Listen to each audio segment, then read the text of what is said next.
점심 식사 맛있게 하셨습니까? 네.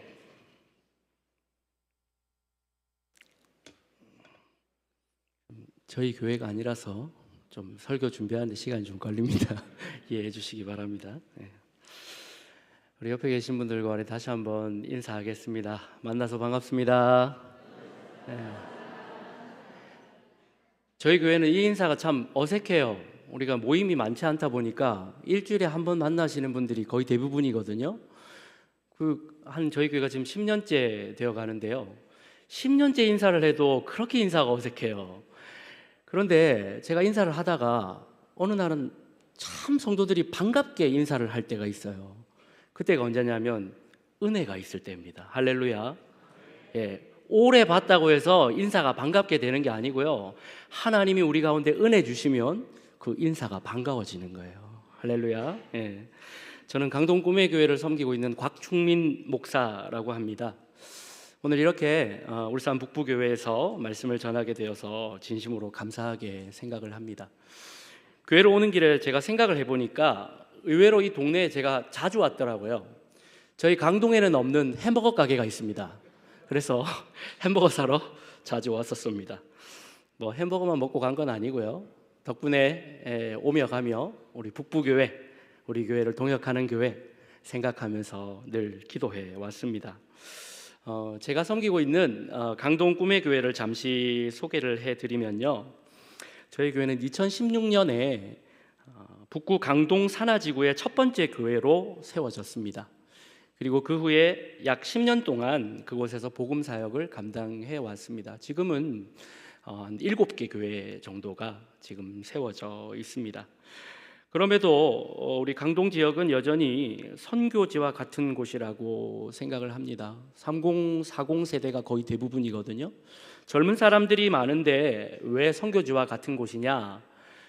거기 사는 거의 대부분들이 한 번도 교회를 나와본 적이 없는 분들이 너무 많으신 거예요. 그러니까 어떤 측면에서는 참 물반 고기 반이다 생각을 할 수 있지만 어떤 측면에서는 복음을 전하는 게 여간 쉬운 일이 아닙니다. 관심이 별로 없으시더라고요. 그래서 저는 아직도 우리 강동 꿈의 교회 역할이 그곳에 분명히 있다고 생각을 합니다. 오늘 이렇게 여러분들이 이제 오후 예배 이렇게 드리기 위해서 이렇게 나오셨는데요. 제가 어린 시절에 모교회에서 오후 예배 드리면 주로 헌신 예배를 많이 하잖아요. 그러면 선교사님들이나 강사 목사님들이 설교를 하시기 전에 이 본교회에 대해서 감사에 대한 내용을 매우 강조를 많이 하시더라고요. 북부교회 성도 여러분, 우리 강동 꿈의 교회 도와주셔서 감사합니다. 이런 식으로 감사 표현을 참 많이 하시더라고요. 근데 어린 마음에 그때 들을 때는 뭘 그게 그렇게 감사한 일이라고 그렇게 저렇게까지 감사를 하시나 이렇게 생각을 했거든요. 그런데 제가 개척을 해보니까 그 마음이 어떤 마음인지 진짜 알겠더라고요. 사실은 제가 10년까지 이렇게 올 줄 몰랐습니다. 하나님의 은혜로 하나님이 하시니까 10년까지 이렇게 왔더라고요. 할렐루야. 여러분들이 동역해 주셔서 우리 강동 꿈의 교회가 여기까지 왔다고 생각합니다. 그래서 이 자리를 빌어서 우리 정동원 담임 목사님, 그리고 우리 당회원 장로님들, 그리고 우리 모든 성도분들 진심으로 감사를 드립니다. 네. 제가 목사님께 설교 부탁을 받고 설교를 준비하면서 저희 가족들에게 한 가지 질문을 한 게 있습니다. 그 질문이 뭐였냐면 이거였어요. 우리 아이들을 이렇게 앉혀놓고 너희들은 1등에서 꼴찌가 되는 게 쉽다고 생각하냐, 아니면 꼴찌에서 1등이 되는 게 쉽다고 생각하냐, 이렇게 질문을 한 거예요. 우리 여러분들에게 한번 질문을 해보겠습니다. 1등이 꼴찌가 되는 것하고 꼴찌가 1등이 되는 것하고 뭐가 더 어렵겠습니까? 뭐가 어렵다고요? 꼴찌가 1등이 되는 거. 저희 자녀 중에 한 친구가 바로 대답을 그렇게 했어요. 꼴찌가 1등이 되는 게 아빠 당연히 어렵죠. 왜냐하면 자기는 1등을 해본 적이 없거든요. 그러니까 너무 어려운 거예요. 그런데 생각을 잘 해보면 1등이 꼴찌가 된다는 것은요, 의지적 결단이 없으면 불가능한 일입니다. 뭐가 더 어렵다고 말할 수가 없는 것 같아요. 결국은 저희 가족들이 결론을 못 내렸거든요. 서로 싸우다가 끝이 났는데 제가 이 질문을 던지면서 알게 된 사실이 한 가지가 있습니다. 그게 뭐냐 하면 사람은 누구나 1등에서 꼴찌가 되는 것보다 꼴찌에서 1등이 되기를 원한다라는 거예요. 여러분 1등 되고 싶으시죠? 네, 맞아요. 저도요, 목사로 살면서 이왕이면 하나님 1등으로 사는 게 좋지 않습니까? 뭐 예수 믿는다고 맨날 꼴찌로 살아야 됩니까? 뭐 그런 질문들 많이 해봤거든요. 우리나라에서요, 2003년이 굉장히 이것 때문에 큰 열풍이 불었습니다. 소위 1등 열풍이 불었는데요. 2003년이 어떤 해였냐면 로또 복권이 발행된 이후로 역대 최고 당첨금이 나온 해예요. 얼마냐면요, 407억 원이에요. 뭐 지금 물가가 많이 올랐다고 해도 감히 상상이 안 되는 금액 아닙니까? 제 기억으로는 경찰관 하시던 분이 아마 그 1등을 타가셨다고, 그래서 우리나라를 뜨셨다고 이렇게 얘기하시더라고요. 네. 아무튼 그때 이 당첨 금액이 그 당시에는 아마 이렇게 2월이 됐나 보죠. 이렇게 당첨자가 안 나오면.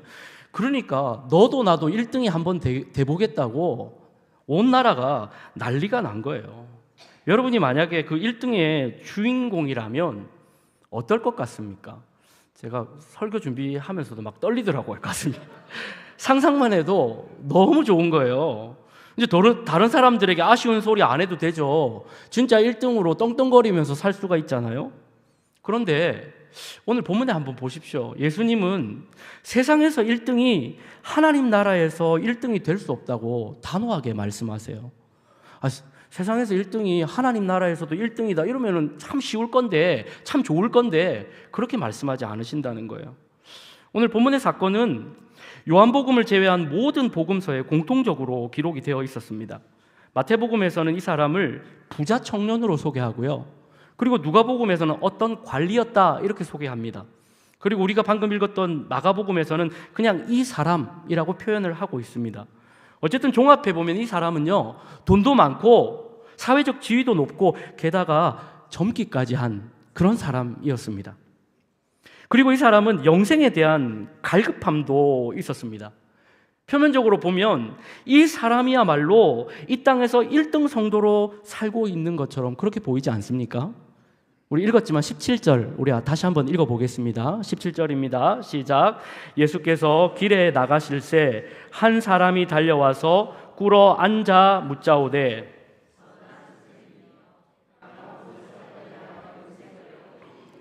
아멘. 한 사람이요, 예수님 앞에 나와서 무릎을 꿇고 이렇게 질문해요. 선한 선생님, 내가 무엇을 하여야 영생을 얻을 수 있겠습니까? 여러분, 이 사람의 질문을 어떻게 보십니까? 제가 성경을 이렇게 쭉 읽어보니까요, 역대급 질문이에요. 왜냐하면 이때까지 어느 한 사람도 영생에 대해서 이렇게 관심을 보인 적이 별로 없었던 것 같습니다. 가장 영적인 질문처럼 보여요. 그런데 18절 한번 보십시오. 네가 어찌하여 나를 선하다 일컫느냐? 하나님 한 분 외에는 선하신 이가 없느니라. 분명히 이 사람은 예수님께 영생을 얻는 방법에 대해서 물었는데 바로 대답을 해주시지 않으세요. 그러면서 네가 어째서 나를 선하다고 일컫느냐? 말을 좀 바꿔보면 이렇습니다. 네가 무슨 근거로 지금 나를 선하다고 말하니? 이렇게 반문했다라고 하는 거예요. 그러니까 이 사람이 가지고 있던 선함의 인식을 지금 예수님께서 들추어내고 계시는 거죠. 이 사람이 가지고 있던 선함의 근거는 무엇이었습니까? 그동안 자신이 지켜왔던 율법, 그것이었습니다. 그러자 예수님이 이 사람이 모두 지켜왔다고 생각하는 율법들을 하나씩 언급하기 시작하세요. 19절, 20절 한번 보십시오. 네가 계명을 안 하니 살인하지 말라, 간음하지 말라, 도둑질하지 말라, 거짓 증언하지 말라, 속여 빼앗지 말라, 내 부모를 공경하라 하였느니라. 그가 여짜오되 선생님이여 이것은 내가 어려서부터 다 지켰나이다. 예수님의 질문에 이 사람은 예수님 방금 말씀하신 그 계명들 제가 한 번도 어겨본 적이 없습니다. 다 지켰습니다 라고 대답을 했다는 거예요. 여러분 21절 우리 함께 한번 읽어볼까요? 21절입니다. 예수께서 그를 보시고 사랑하사 이르시되 내게 아직도 한 가지 부족한 것이 있으니 가서 내게 있는 것을 다 팔아 가난한 자들에게 주라. 그리하면 하늘에서 보화가 내게 있으리라. 그리고 와서 나를 따르라 하시니. 아멘. 여러분 방금 21절 읽었는데요. 21절의 내용 중에 어떤 부분이 가장 중요한 내용 같아 보이십니까? 제가 볼 때는요, 21절에서 가장 핵심적인 표현은 바로 그를 보시고 사랑했다라는 표현입니다. 예수님이 이 사람을 어떻게 하셨다고요? 사랑하셨다 말해요. 참 놀랍지 않습니까? 예수님은 지금 이 사람을 사랑하는 마음으로, 그리고 이 사람이 영생을 얻기를 간절히 바라심으로 이야기를 해주시고 계신다라는 것입니다. 그런데 이 사람이 예수님의 말을 듣고 어떤 반응을 보이고 있는지 한번 보십시오. 22절에 그 사람은 재물이 많은 고로 이 말씀으로 인하여 슬픈 기색을 띠고 근심하며 가니라. 이 사람이 어떤 사람이었어요? 재물이 많은 사람이었습니다. 그래서 예수님의 말씀에 순종하지 못했습니다. 그렇다면 예수님은 왜 이 사람에게 재물을 조금 일부분, 그게 아니고 다 팔아서, 전부 팔아서 가난한 사람에게 나눠주라고 그렇게 말씀했을까요? 아마도 저는 이 사람이 자신이 그동안 지켜왔던 율법이 이 자기가 소유하고 있는 많은 재물을 소유하게 된 비결이라고 생각했었던 것 같습니다. 그래서 예수님은 지금 이 사람이 놓지 못하고 있는 것, 뭐요? 물질, 이것을 내려놓아야만 하나님 나라에 들어갈 수 있다고 말씀하고 계시는 것입니다. 23절에 예수님이 이제 그 사람이 근심하고 떠나갔어요. 그리고 나서 오늘 에피소드가 끝나는 것이 아니라 제자들과의 대화가 이어집니다. 여러분 한번 자세히 보십시오. 제자들이 예수님께 먼저 질문한 게 아니에요. 예수님께서 제자들의 중심을 보시고 근심하며 떠나간 그 사람의 이야기를 이어가십니다. 재물이 있는 자는 하나님 나라에 들어가기가 심히 어렵도다. 이 말을 듣고요, 제자들이 깜짝 놀랐어요. 그러자 예수님은 제자들의 그 놀라워하는 그 상황을 더욱더 극대화시킵니다. 이렇게 말씀하세요. 얘들아, 하나님 나라에 들어가기가 얼마나 어려운지 낙타가 바늘귀로 나가는 것이 부자가 하나님 나라에 들어가는 것보다 쉬운 거야, 이렇게 얘기를 했다는 거예요. 제자들은 이 말을 듣고 서로 쳐다보면서 입을 다물지 못했습니다. 그러면서 이렇게 예수님께 얘기해요. 예수님, 그러면 도대체 어떤 사람이 하나님 나라에 들어갈 수가 있습니까? 제자들이 왜 그런 반응을 보였습니까? 그 이유는 예수님이 그 제시하신 기준으로는 어느 누구도 하나님 나라에 들어갈 수 없었기 때문입니다. 23절 그 재물이 있는 자라고 하는 그 표현을 영어 성경으로 보면은요, 이렇게 표현했어요. have riches. 재물을 소유한 자. 25절에 리치맨이라고 따로 표현한 부자와는 분명히 다른 표현입니다. 예수님이 이 의미를 모르고 이렇게 표현하셨을까요? 아니에요. 알고 표현하셨어요. 예수님 말씀은 이거예요. 이 땅에 재물을 원하지 않는 사람은 한 사람도 없다는 사실을 의도적으로 말씀하셨다는 것입니다. 또 하나는 이 땅에 부자가 되고 싶지 않은 사람은 한 사람도 없다라는 사실을 드러내어 주셨다라는 거예요. 그렇다면 예수님께서 제자들에게 이 말씀을 하신 의도는 무엇입니까? 27절에 그 의도가 나타납니다. 우리 함께 읽습니다. 시작. 예수께서 그들을 보시며 이르시되 사람으로는 할 수 없으되 하나님으로는 그렇지 아니하니 하나님으로서는 다 하실 수 있느니라. 아멘. 무슨 말씀입니까? 예수님을 찾아왔던 이 사람, 젊은 관원뿐만 아니라 제자들 역시, 그리고 모든 사람은 어떠한 선한 행위로도 하나님 나라에 들어갈 수 없다라는 거예요. 그러나 오직 하나님으로만 가능하다, 이렇게 말씀하십니다. 여기서 좀 알아들었으면 참 좋았을 뻔했는데 28절 우리 한번 함께 읽어보겠습니다. 28절입니다. 시작. 베드로가 여짜와 이르되 보소서 우리가 모든 것을 버리고 주를 따랐나이다. 지금 이거 뭐예요? 베드로가 지금 근심하며 떠나갔던 그 젊은 관원과 요즘 젊은 사람들 말로 손절을 치고 있는 겁니다. 나는 그 떠나간 사람하고 달라요. 우리는 지금 간 사람하고는 다릅니다. 왜요? 우리 그물, 배 다 버려두고 예수님 쫓았잖아요. 참 답답합니다.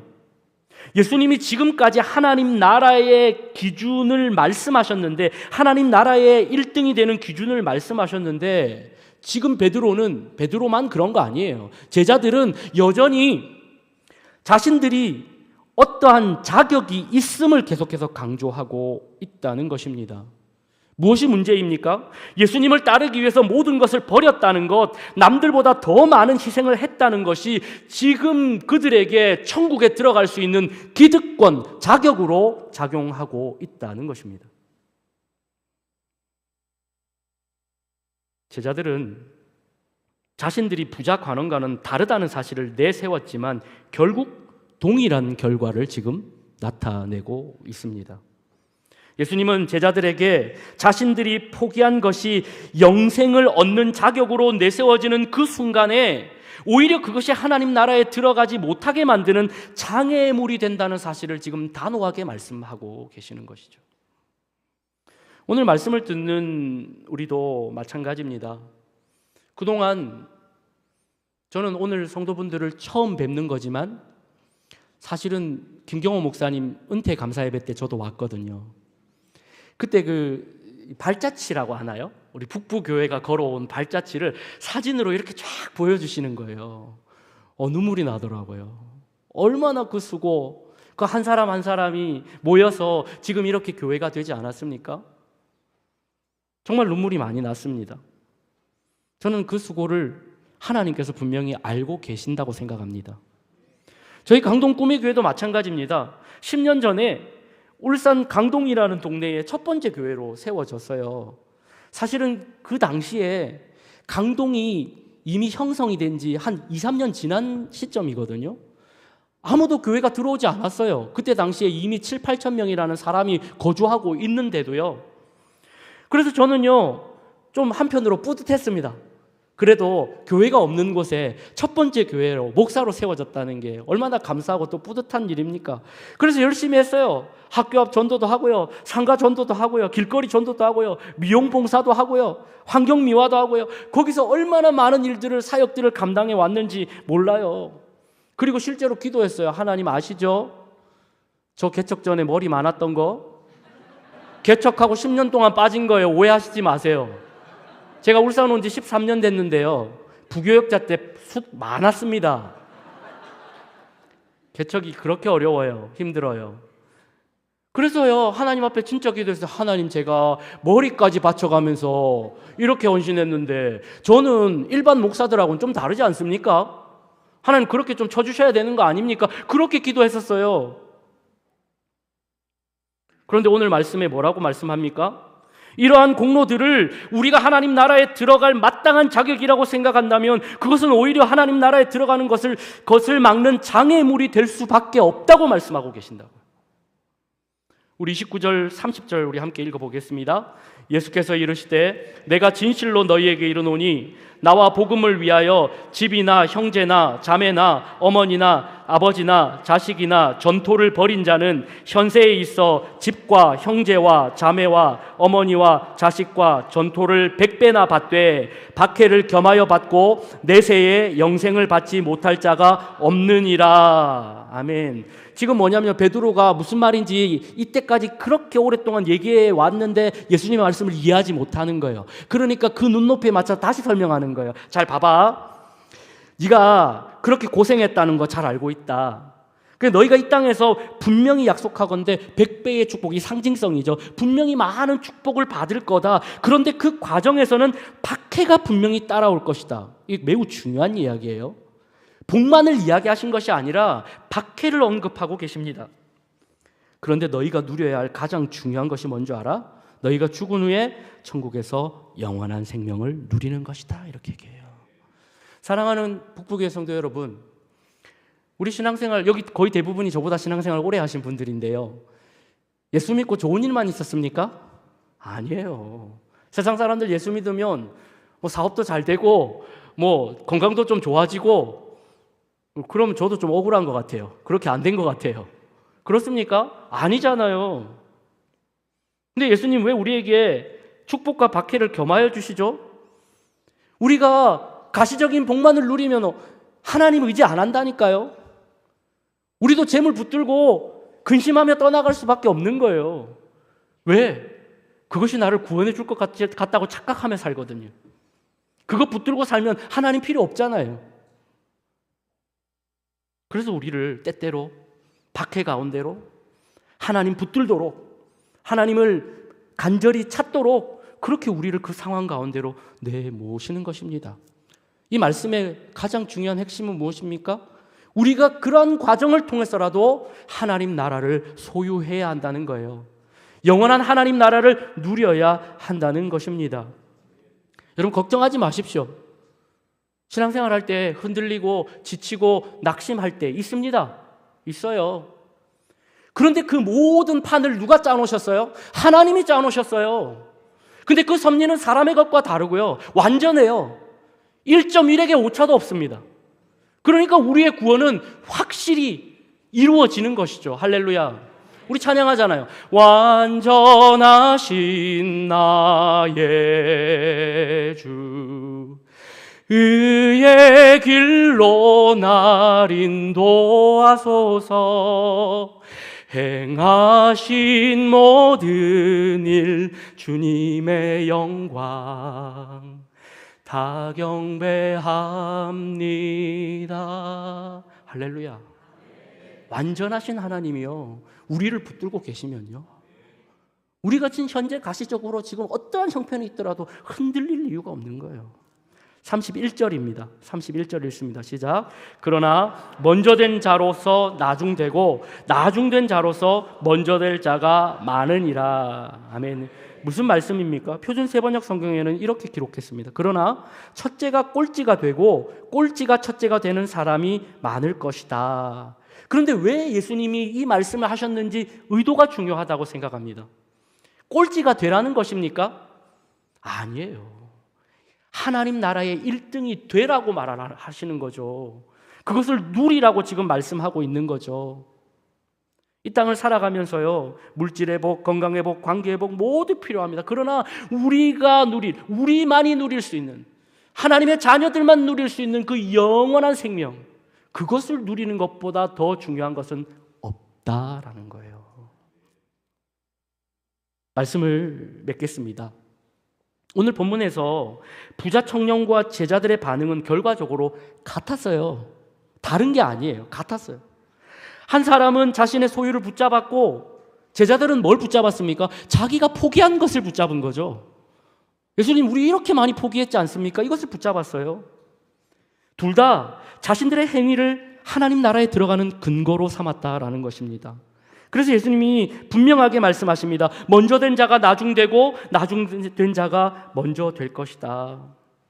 사실 여기서 성경이 끝난다면, 성경의 전부가 이것이 성경의 전부라면 우리 모두는 하나님의 나라에 들어갈 수가 없습니다. 그런데 복음은 무엇입니까? 예수님께서 우리 대신 친히 꼴찌가 되어 주셨다는 사실입니다. 할렐루야. 예수님은 하나님이셨지만 그 자격을 내세우지 않으시고 하나님의 뜻 외에 아무것도 붙잡지 않으셨습니다.